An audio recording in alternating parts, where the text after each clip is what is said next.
नमस्कार विद्यार्थी मित्रांनो, ग्रो अकॅडमी या YouTube चॅनलवर तुमचे मनापासून स्वागत आहे। विद्यार्थी मित्रांनो, तुम्हाला सर्व अपडेट आपल्या टेलिग्राम चॅनलवर मिळून जातील आणि आजच्या या व्हिडिओमध्ये एच पुंडे सर हे टेलिग्राम चॅनल आहे मित्रांनो। तुम्ही या टेलिग्राम चॅनलवर तुम्ही जॉइन करू शकता। याच्यावर तुमचा सिलेबस, व्हिडिओ अपडेट हे सर्व गोष्टी मिळणारच आहेत। टेलिग्रामवर जॉइन करा, कारण व्हॉट्सअपवर एवढे मेसेज पडणं थोडंसं अवघड जातं आणि तुम्हाला मोठ्या फाईल सुद्धा इथे मिळून जाणार आहे। शिक्षक पात्रता परीक्षा या घटकासाठी बुक लिस्ट कोणती वापरावी, पुस्तके कोणते वापरणं गरजेचं आहे, आजच्या या व्हिडिओमध्ये पाहणार आहोत। विद्यार्थी मित्रांनो, आपण पात्रता परीक्षा देतोय म्हटल्यानंतर सर्वच विद्यार्थी काय विचार करतात, टेम्पररी बुक घ्यायचे का लॉंग लाईफ बुक घ्यायची। मित्रांनो, टेम्पररी लॉंग लाईफ तेच पुस्तक आपल्याला टेट एक्झामला सुद्धा उपयोगी पडणार आहे। त्याबद्दल आपण सविस्तर माहिती या व्हिडिओमध्ये देणार आहोत। आपले आता जस्ट चालू झालेले live plus record plus e notes plus विद्यार्थी मित्रांनो क्वेश्चन पेपर याची बॅच चालू झालेली आहे। मित्रांनो, हा माझा संपर्क, हा व्हॉट्सअप क्रमांक आहे, कॉल क्रमांक आहे, पण कॉल करू नका, व्हॉट्सअप करा। व्हॉट्सअपवर तुम्हाला क्लासची माहिती मिळून जाणार आहे। चला आपण बुक लिस्ट पाहणार आहोत मित्रांनो। सर्वात महत्त्वाचं म्हणजे काही विद्यार्थ्यांना सेल्फ स्टडी करायला आवडतो, पण सेल्फ स्टडी करताना आपण खरंच पास होणार आहोत का याचं नियोजन पहिल्या दिवशी करा।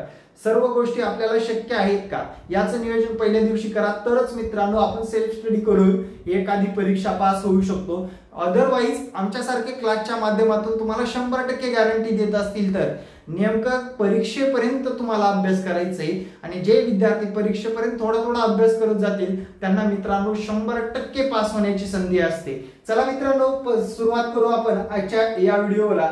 आणि याच्यामध्ये पहिल्या पेपरला सिलेबस काय असतो आणि त्याच्यानुसार विद्यार्थी मित्रांनो पुस्तकं सुद्धा कोणती वापरायचे ते पाहणार आहोत। पहिला पेपर डीएड किंवा बीएड दोन्हीही विद्यार्थी देऊ शकतात, दोन्हीही विद्यार्थ्यांनी द्या। आगामी काळामध्ये विद्यार्थी मित्रांनो डीएडचे कॉलेज बंद होत चाललेले आहेत, त्यामुळे बीएडच्या लोकांना सुद्धा आगामी काळामध्ये परिपत्रक निघून बीएडच्या लोकांना खाल्या वर्गाला शिकवण्याची संधी नक्कीच मिळणार आहे। त्यामुळे दोन्ही परीक्षा क्रॅक करून ठेवा। या परीक्षेला समांतर परीक्षा ही कोणती आहे, सीटीटी परीक्षा, ती सुद्धा पात्र केला असाल तर शिक्षक भरतीचे क्लास लावू शकता। तुम्ही शिक्षक भरतीची तयारी आतापासून करू शकता। विषय कोणते आहेत बघा, कॉमन विषयावर जास्त भर द्यायचे आपल्याला, त्या विषयातून आपल्याला जास्त मार्क मिळवायचे, कारण त्या विषयाचा आतापासून अभ्यास केला तर टेट एक्झामला सुद्धा त्याचा फायदा होत असतो। पहिला विषय आहे मित्रांनो, पहिल्या पेपरमध्ये 5 विषय असतात, मराठी, इंग्रजी, अंकगणित, परिसर अभ्यास आणि बालमानसशास्त्र। आता याची पुस्तकं कोणती वापरावी पुढे दिलेलं आहे मित्रांनो। तुम्ही जर बघितलं मराठी व्याकरण 2 विभागात प्रश्न विचारले जातात, म्हणजे साधारणपणे तुम्हाला टीईटी एक्झामला 3 विभागात प्रश्न विचारले जातात मराठी व्याकरण मध्ये।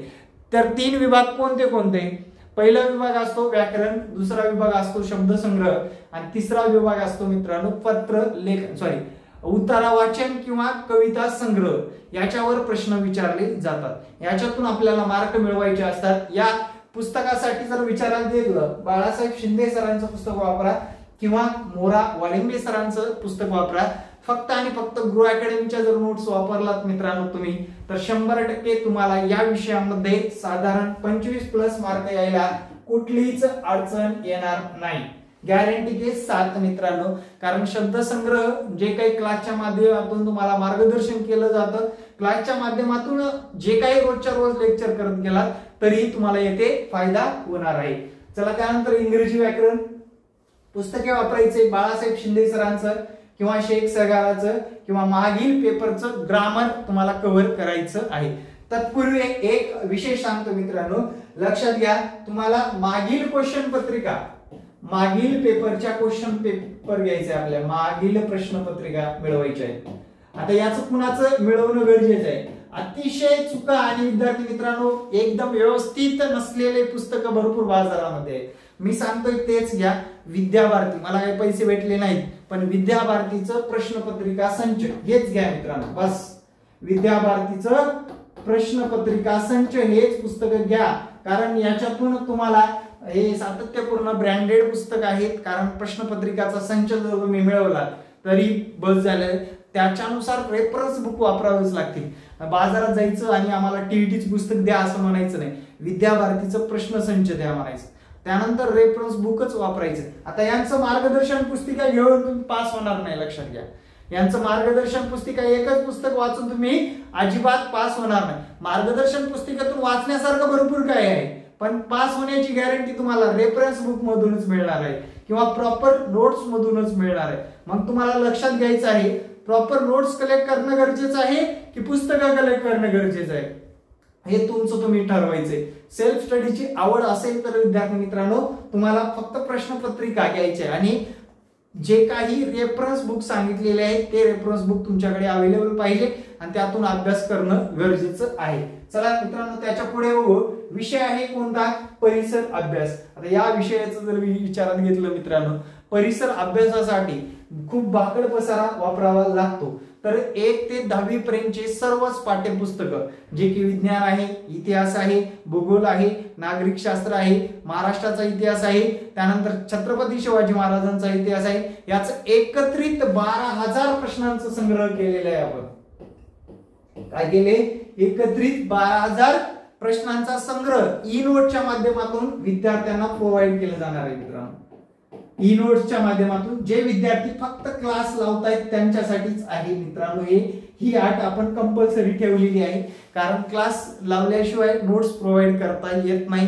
ही ऍपची अट आहे, त्याच्यामुळे क्लास तुम्हाला जॉईन करणं गरजेचं वाटतंय मला. आणि विद्यार्थी मित्रांनो, तुम्ही जर ही परीक्षा पास झालात आणि टेट मध्ये जर चांगले गुण घेतलात तर नक्कीच तुमचं जीवन बदलणार आहे, हे मला पण माहित आहे. पण सातत्यपूर्ण अभ्यास करायचा असेल तरच क्लास जॉईन करा, नसता अदरवाईज मध्ये सोडणं, काही दिवसांनी कंटाळा येणं, अशा बऱ्याच भानगडी असतात. त्याच्यामुळे विद्यार्थ्यांचं नुकसान पण होतं आणि आम्हाला सुद्धा त्या गोष्टी करण्यासाठी उत्साह निर्माण होत नाही. सातत्यपूर्ण अभ्यास केला तर नक्कीच फायदा तुमचा आणि आमचा दोघांचा पण होणार आहे. त्यानंतर बालमानसशास्त्र या विषयासाठी कोणतं रेफरन्स वापरणं गरजेचं आहे? विद्यार्थी मित्रांनो, तुम्हाला इथे सांगितलेलं आहे बघा, 6 ते 11 वर्ष वयोगटासाठी, जे की 1ली ते 5वी या वयोगटावर प्रश्न विचारले जाणार आहेत. त्यासाठी तुम्ही बाजारातून सगळ्यात महत्वाचं म्हणजे डीएड बीएड ला जे काय आपण शिकलोय, डीएड बीएड ला आपण ज्या काही गोष्टी शिकलोय त्या गोष्टीवर जास्त भर द्यायचे. कारण काय, आपल्याला मानसशास्त्र शिकवण्यात आलं होतं, ते मानसशास्त्र जर तुम्ही व्यवस्थितरित्या केलं, अध्यापन पद्धतीचे पुस्तकं वाचले, या विषयामध्ये सुद्धा 25 मार्क द्यायला कुठलीच हरकत नाही. या विषयामध्ये सुद्धा 25 पर्यंत पोहोचता येतं 30 पैकी. आणि विद्यार्थी मित्रांनो, आपण याचं काय देतोय? 1000 प्रश्नांचा संग्रह प्लस ज्या की प्रॉपर नोट्स, ज्या की या रेफरन्स बुक मधून वापरून आपण काढलेले आहेत, त्या सुद्धा ई नोट स्वरूपात क्लासच्या माध्यमातून आपण प्रोव्हाइड करतोय. चला, त्यानंतर अंकगणित, याला प्रॅक्टिस लागते. स्कॉलरशिपचं 7वीचं पुस्तक पंढरीनाथ राणे सरांचं, सतीश वशे सरांचं, सचिन ढवळे सरांचं प्रॉपरली स्कॉलरशिप आणि पाठ्यपुस्तकं करणं गरजेचं आहे. तरच, आणि याची प्रॅक्टिस खूप लागते. त्यासाठी प्रॅक्टिससाठी आपले अनेक व्हिडिओ टाकलेले आहेत गणिताचे. जर आवडले तर नक्की जॉईन करा मित्रांनो. ठीक आहे, चला, अशा पद्धतीने तुमचा पहिल्या पेपरचा सिलेबस पूर्ण झालेला आहे. आता दुसरा पेपर जर बघितला, मराठी व्याकरण आहे, इंग्रजी व्याकरण आहे, बालमानसशास्त्र आहे, विज्ञान आणि गणित आहे. दुसऱ्या पेपर मध्ये ज्यांचं बीएससी बीएड झालेले आहे त्या विद्यार्थ्यांना दुसरा पेपर देणं आवश्यक असतं आणि त्या विद्यार्थ्यांसाठी गणित हा विषय मेन असतो, गणित आणि विज्ञान. याच्यामध्ये 60 मार्कापैकी साधारणपणे विद्यार्थी मित्रांनो तुम्हाला 60 मार्कापैकी 45 पर्यंत जाण्याची हमी दिली जाते. नोट्स आणि सर्व गोष्टी प्रोव्हाइड करून मराठी व्याकरण, इंग्रजी व्याकरण, बालमानसशास्त्र आणि सामाजिक शास्त्र, सामाजिक शास्त्रांच्या प्रॉपर नोट्स दिल्या जातील आणि विद्यार्थी मित्रांनो त्या प्रॉपर नोट्स आणि काही प्रमाणात क्लास, सर्वच विषय शिकवणं शक्य नाही. इतिहास जर शिकवायचं ठरवलं तर 1 वर्ष कमी पडेल, भूगोल शिकवायचं ठरवलं तर 6 महिने कमी पडतात. म्हणजे या विद्यार्थ्यांना एक स्पेसिफिक सामाजिक शास्त्राच्या नोट्स आणि विद्यार्थी मित्रांनो या विषयाचे लेक्चर, काही प्रमाणात सामाजिक शास्त्राचे लेक्चर जर तुम्ही अटेंड केले तर नक्कीच त्याच्यामध्ये तुमचा जास्त फायदा होणार आहे. याच्या आपण पुस्तकं बघू, मेन मुद्द्यावर येऊ. तर बालमानसशास्त्र पडके प्रकाशन करणं गरजेचं आहे. त्यानंतर बघा गणित विज्ञान, गणित विज्ञान यांच्यासाठी तुम्ही जर बघितलं तर अनिल कोलते सरांचं विज्ञान पुस्तक वाचा, अनिल कोलते सरांचं विज्ञान साठी पुस्तक वाचा. आणि जर बघितलं तुम्हाला गणितासाठी पंढरीनाथ राणे सरांची पुस्तक करा. हे 2 स्पेसिफिक पुस्तके केलात तर तुमचं गणित आणि विज्ञान हे दोन्ही विषय कव्हर होतील. त्यानंतर सामाजिक शास्त्र या विषयासाठी काय करणं गरजेचं आहे, तर विद्यार्थी मित्रांनो इतिहास, भूगोल, नागरिकशास्त्र, संगणक या सर्व गोष्टी एकत्रित नाही भेटणार. म्हणजे तात्यांचा ठोकळा, एकनाथ पाटील यांचा ठोकळा जर तुम्हाला शक्य असेल तो वाचा, किंवा आपण 12,000 प्रश्नांचा संग्रह जे की पाठ्यपुस्तकावर अवलंबून आहे याच्या नोट्स प्रॉपरली काढलेल्या आहेत. माझा संपर्क क्रमांक देतो. क्लास लावलेल्या विद्यार्थ्यांना नक्कीच त्याचा फायदा होणार आहे. शेवटी आपण जाता जाता क्लास बद्दल माहिती पाहणार आहोत. प्रत्येक लेक्चर 1 तासाचं असणार आहे आपल्या क्लासचं. कधीही कितीही पण वेळेत पाहू शकता.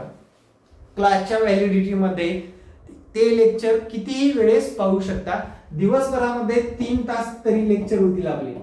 म्हणजे वेगवेगळ्या सब्जेक्टचे वेगवेगळ्या दिवशी 3 तास तरी लेक्चर होतील. त्यानंतर मित्रांनो 100% पास व्हायचं असेल तुमची साथ, आमचं मार्गदर्शन तुम्हाला कामी येणार आहे.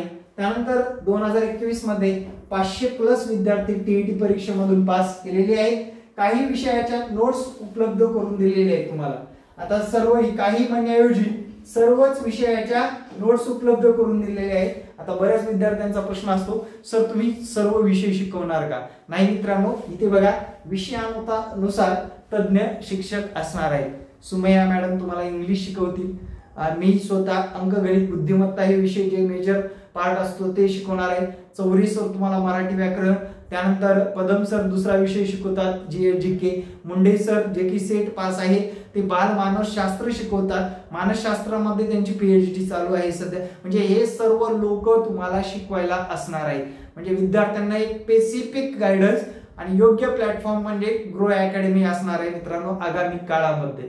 आणि विद्यार्थ्यांनी फक्त लाईव्ह लेक्चर अटेंड करता आलं नाही तर रेकॉर्ड लेक्चर सुद्धा पाहता येणार आहे आणि त्या माध्यमातून विद्यार्थ्यांना एक योग्य मार्गदर्शन मिळणार आहे. आता विद्यार्थी मित्रांनो शेवटी जाता जाता तुम्हाला क्लास लावायचा नसेल तर दुसरीकडे कुठेही लावा, फक्त योग्य मार्गदर्शन मिळवा आणि योग्य पास होण्याच्या दिशेने पावले टाका. कारण आगामी काळामध्ये शिक्षक हा टीईटी परीक्षा पास झाल्याशिवाय होऊ शकत नाही. त्यामुळे विद्यार्थी मित्रांनो बी सिरियसली, बी केअरफुली. आणि आपलं ग्रो अकॅडमीचे व्हिडिओ आवडत असतील तर लाईक करा आणि कमेंट करता आली तर हरकत नाही. Thank you very much. जय हिंद मित्रांनो. भेटू नेक्स्ट व्हिडिओ मध्ये. जय हिंद, जय महाराष्ट्र. धन्यवाद.